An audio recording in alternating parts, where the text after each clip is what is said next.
Guys, welcome back to my channel Yajnashri Ram Shetty. మీరు ఎలా ఉన్నారు? నేను చాలా బాగున్నాను. మీరు కూడా బాగుండాలని మనస్ఫూర్తిగా కోరుకుంటున్నాను.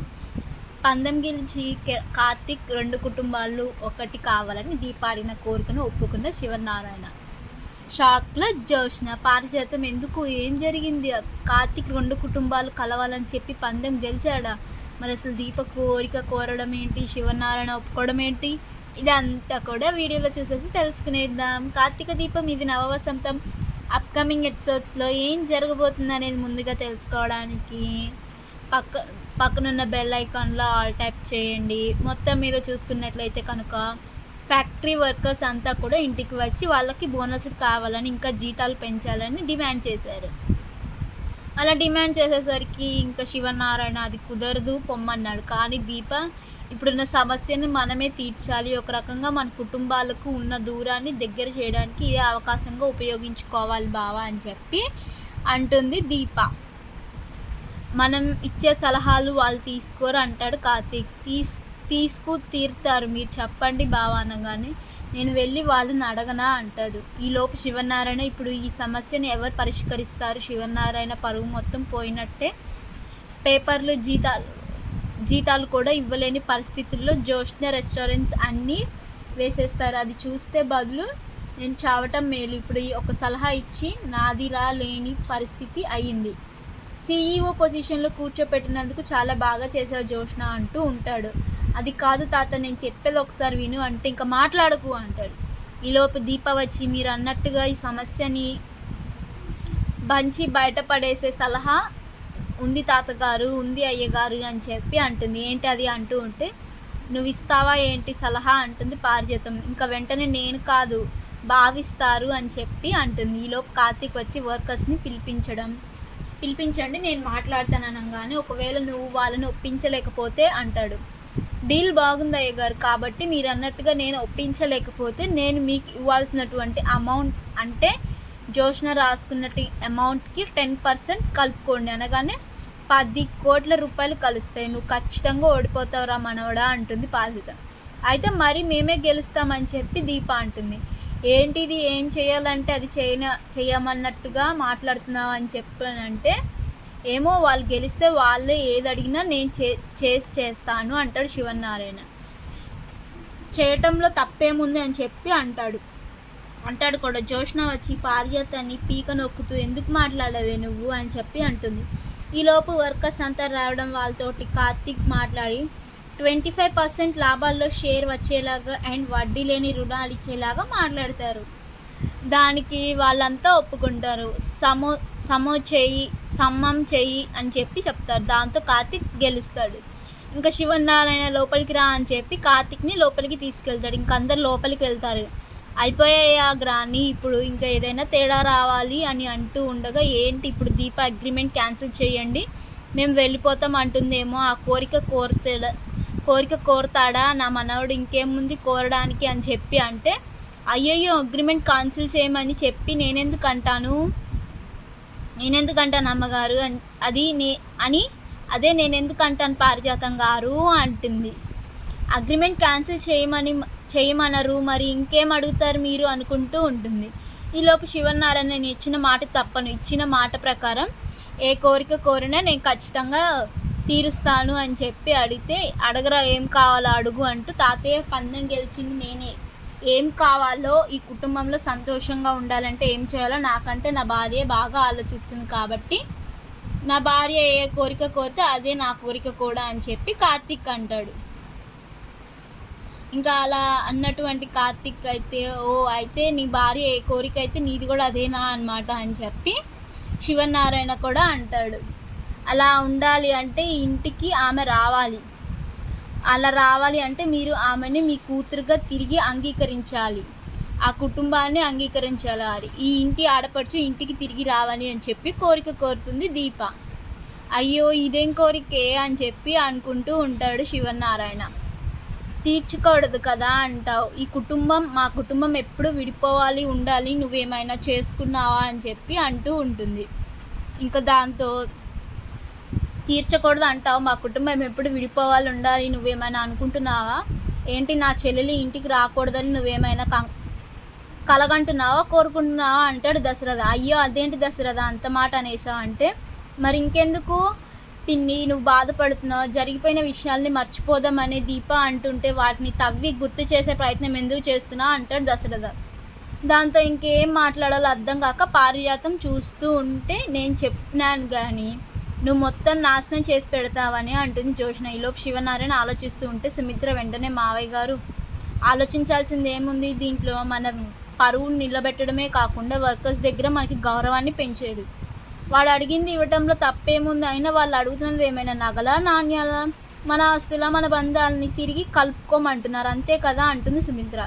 సరేనమ్మా, ఇంటి కోడలుగా నువ్వు కోరుకుంటున్నప్పుడు, అలాగే గెలిచిన వాడిగా వాడు తరపున వాడి భార్య కోరుకుంటున్నప్పుడు నేను మాత్రం ఎందుకు కాదంటాను, అలాగే కానివ్వండి అని చెప్పి శివనారాయణ అంటాడు. అయితే ఈరోజు మీరు కాంచన గారికి సారా ఈరోజు మీరు అత్తయ్యకి ఫోన్ చేసి రమ్మని చెప్పండి అని చెప్పి అంటుంది. అలాగే చెప్తానని చెప్తుంటే కార్తిక్ గబగబా శివనారాయణ ఫోన్ తీసుకొచ్చి చేతికిస్తాడు. ఆ ఫోన్ చేతిలో పెట్టుకొని కాంచనకు ఫోన్ చేస్తాడు. కాంచన ఫోన్ చూసి ఒక్కసారిగా ఆనందంతో సంతోషంతో ఫోన్ లిఫ్ట్ చేస్తుంది. నాన్న అని చెప్పిన అంటే, అమ్మ కాంచన ఎలా ఉన్నావు అంటాడు.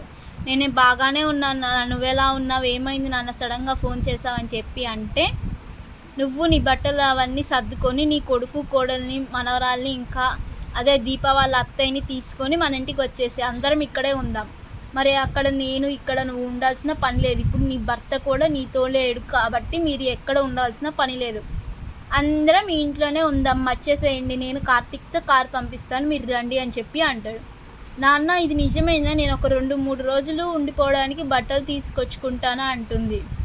కాదు కాంచన, మొత్తంగా వచ్చేసేయండి, ఆ ఇల్లు ఖాళీ చేసేయండి, మనందరం మన ఇంట్లోనే ఉండబోతున్నాం అంటాడు శివనారాయణ.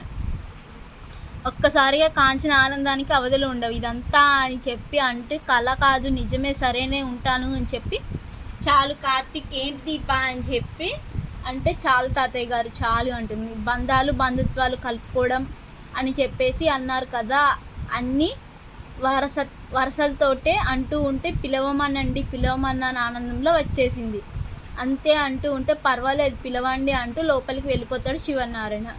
వెనకే దశరథ వెళ్ళి శివనారాయణ చేతులు పట్టుకొని, చాలా థ్యాంక్స్ నాన్న, నిజంగా చాలా థ్యాంక్స్, మొత్తానికి చెల్లెల్ని తిరిగి ఇంటికి రప్పించావు. నాకు అంతకంటే సంతోషమైన విషయం ఏమీ లేదు. దీపా కార్తీకుల్ని పెళ్ళిని కూడా యాక్సెప్ట్ చేయండి నాన్న, దీప వాళ్ళని కూడా క్షమించండి అంటూ ఉంటే, నిన్ను చంపాలనుకునేది అంటూ ఉంటాడు శివనారాయణ. అది నిజం కాదు నాన్న, ఖచ్చితంగా నిజం, నీరు ఇక్కడ అలా అనేది తడువు. కార్తీక్ చాలా ఆనందపడిపోతున్నాడు. దీపానందానికి అయితే అవధులు లేవు. సుమిత్ర ఇంకా కాంచన వచ్చిందన్న సంతోషంలో ఉంటుంది. దశరథ అందరూ ఒకటి కాబోతున్నామని చెప్పి చాలా సంబరపడిపోతాడు. నిజంగా అప్పుడే దశరథకి ఒక అనుమానం వచ్చి కార్తీక్ దగ్గరికి వెళ్తాడు. ఒరే కార్తీక్ ఇట్రా అని చెప్పి పిలుస్తాడు. ఏంటి చెప్పండి మావయ్య అని చెప్పి అంటే, నాకు ఒక అనుమానం ఉందిరా అని అంటాడు. అనగానే అడుగు మావయ్య అనగానే, మీ ఐడియా ఏంటో దీపక్ తెలుసా అని అడుగుతాడు. ఐడియా ఉంటుంది, దీప నమ్మకం, మీరైతే ఈ సమస్య నుంచి బయటపడాలి అంతే కదా అంటే, మీరైతే ఈ సమస్య నుంచి బయటపడేయగలరు. ధీమాగా మాట్లాడింది అనగానే, అది నీ భార్యకు నీ మీద నీ ఆలోచన నిదానం, మీది సమస్యను పరిష్కరించుకోవాలన్న విషయం మీది ఉన్నటువంటి నమ్మకం రా అని చెప్పి అంటాడు. మరి దీప మన 2 కుటుంబాలని కలవాలని అని చెప్పి ఇదంతా ప్రయత్నం చేస్తుంది మావయ్య అని చెప్పి అంటాడు. దీప ఏదైనా ఈ 2 కుటుంబాల కోసం మాత్రమే ఆలోచిస్తుంది మావయ్య. ఈ 2 కుటుంబాల జోలికి ఏ ఒక్కరు వచ్చినా ఊరుకోదు. ఇంకా 2 కుటుంబాలు ఏంటి మావయ్య, మన కుటుంబం జోలికి ఎవరు వచ్చినా ఊరుకోదు. మన కుటుంబం వైపు ఎవరు కన్నెర్ర చేసినా దిష్టి పెట్టాలని చూసినా ఒప్పుకోదు. ఎందుకంటే దీప ఇది నా కుటుంబం అని చాలా గట్టిగా నమ్ముతుంది. అండ్ ఇది దీప కుటుంబం కదా అంటాడు కార్తీక్. ఏంట్రా ఏం మాట్లాడుతున్నావు అంటే, నేను నీకు మేనన్నను అయితే దీప నీకు కూతురే కదా మావయ్య అంటే, అది వాస్తవమే లేరా, కానీ మీ ఇద్దరు అండర్స్టాండింగ్ నాకు బాగా నచ్చింది. ఒకవేళ నా కూతురు నిన్ను పెళ్లి చేసుకుని ఉన్నా కూడా మీ ఇద్దరి మధ్యనే ఇంత బాండింగ్ అనేది రాదేమో అనిపిస్తుంది అని అంటాడు. చాలా థ్యాంక్స్ మావయ్య అంటూ ఉంటే, నీ ఎంపిక కరెక్ట్ అని చెప్పి నిరూపించారా అంటూ వెళ్ళిపోతాడు. ఇంకా శివనారాయణ కాంచనకు ఫోన్ చేశారు కదా, కార్తీక్ వెళ్ళి కాంచనని ఇంకా ఆరుశ్రీని ఇంకా శౌర్యని తీసుకొని ఇక్కడికి వస్తాడు. వాళ్ళు వస్తూ ఉంటే, గ్రాని నువ్వు చేసిన పని చూసావా, ఈ రెండు కుటుంబాలు విడిపోవాలని చెప్పి ఎన్నో ప్రయత్నాలు చేసి మొత్తానికి సక్సెస్ అయ్యి ఎటు వెళ్ళాలన్నా అటు బ్రతికేలా చేశాం. కానీ ఇప్పుడు నువ్వు చేసిన ఈ పని వల్ల చివరాఖరికి నోరు మూసుకొని వాళ్ళు లేదంటే అది చేయాల్సిన పరిస్థితికి వచ్చేసాను. ఎంత పని చేసావు గ్రాని, అసలు ఇలా ఆలోచన లేకుండా ఎలా ఉంటావు నువ్వు అని చెప్పి అనగానే, అలా కాదే, ఇది ఇంత తెలివిగా ఆలోచిస్తుందని, కార్తిక్ గారు ఇలా ఆలోచిస్తాడని నేను అనుకోలేదు, అయినా గెలుస్తాడని నేను అస్సలు అనుకోలేదే అని చెప్పి పారిజాతం అంటుంది. నువ్వెంతసేపు నీ ఆలోచన విధానంలో నువ్వే ఉంటావు తప్ప ఎదుటి వాళ్ళు ఏం ఆలోచిస్తున్నారు, అలా ఆలోచిస్తే అప్పుడు మన పరిస్థితి ఏంటి అని చెప్పి నువ్వు అస్సలు ఆలోచించావు కదా అని చెప్పి పారిజాతాన్ని అయితే అంటూ ఉంటుంది.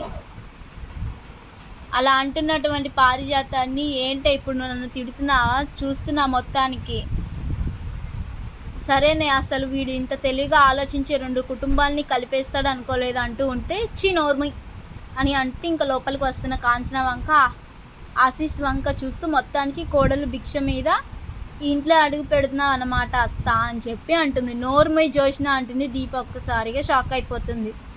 ఏమనుకుంటున్నావు, ఎవరితో మాట్లాడుతున్నాను అనుకుంటున్నావు, మేనత్తతో మాట్లాడే విధానం అదేనా, భిక్ష మీద ఏంటి, వాళ్ళు దయాదాక్షణ్యాల మీద మనం బ్రతుకుతున్నాం, వాళ్ళు మనకంటే పెద్దవాళ్ళు, వాళ్ళకి జన్మనించిన వాళ్ళు, మనం ముందు తరం వాళ్ళు, ఈ ఇంటి వంశగౌరవాన్ని మర్యాదని కాపాడుతున్న ఇంటి ఆడపడుచు ఆవిడని పట్టుకొని అలాంటి మాటలు మాట్లాడుతున్నావు, నువ్వు అనేది కూడా ఈ ఇంటి ఆడపడుచు స్థానంలోనే కదా, రేపు నీ తరువాత తరం నిన్ను అలా అవమానిస్తే నువ్వు ఒప్పుకోగలవా, ఏంటి నువ్వు ఏం మాట్లాడుతున్నావు అని చెప్పి అంటూ ఉంటే, ఏంటి దీప, నా మేనత్త నా ఇష్టం నేను అంటాను ఏంటి ఇప్పుడు అని చెప్పి అంటూ ఉంటుంది. అలా అంటావేంటి అని చెప్పి, అలా అంటున్నట్టు ఎప్పుడైనా మర్యాద గౌరవం అనేవి ఉంటాయి, అలా కాదు నా నోరు తిరిగినట్లు మాట్లాడుతున్నావు అని చెప్పి దీప అయితే జోష్నని బాగా తిడుతుంది.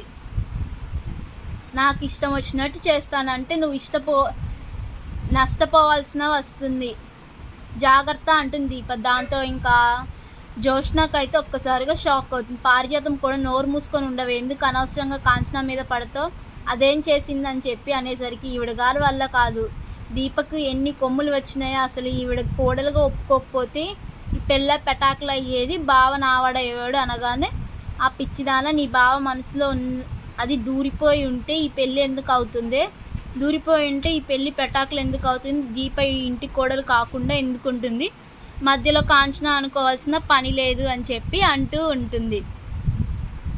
పెటాకులే ఈ మధ్య నీకు బాగా కాంచన అత్త మీద ప్రేమ ఎక్కువైపోయింది అని చెప్పి అంటుంది. విషయం అర్థం కావట్లేదే నీకు, ఈ మధ్య ప్రేమ పెరిగింది అంటూ ఉంటావు, అది కాదు చాలే, ఇంకెక్కువసేపు మాట్లాడావంటే కొట్టేస్తాను నిన్ను అని చెప్పి అంటుంది. జరగబోతుంది వీడియోలో నెక్స్ట్ ఎపిసోడ్స్లో ఏం జరగబోతుంది అనేది వీడియోలో చూసి తెలుసుకోవడానికి పక్కనున్న బెల్ ఐకాన్లో ఆల్ టైప్ చేయడం మర్చిపోకండి. Please subscribe to my channel. Thank you. Have a nice day.